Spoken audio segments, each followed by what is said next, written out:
একমাত্র ছেলে আমার বর, তো তার উপরেই অনেকটা দায়িত্ব থাকে।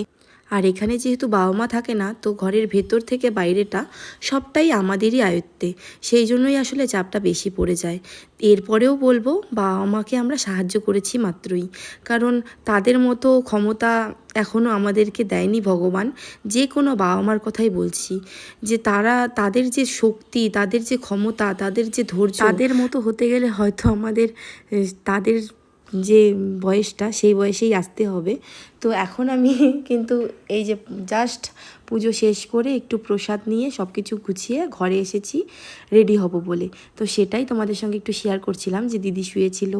এই যে একে একে কিন্তু আমরা যারা পুজোর কাজ করেছি সবাই একটু ফিটফাট হয়েছি, কারণ এখন সবাই চলে আসবে প্রসাদ খাওয়ার জন্য।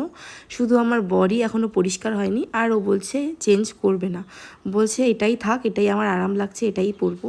তো আমি ওকে বলছিলাম আমাকে ভালো লাগছে, ও বলছে হ্যাঁ তোমাকে খুব সুন্দর লাগছে। আমার একটু শরীর খারাপ ছিল, একটু মানে ভালোই শরীর খারাপ ছিল, তাই ও বলছিল তুমি শরীর খারাপ নিয়ে এতটা করতে পেরেছো, এটাই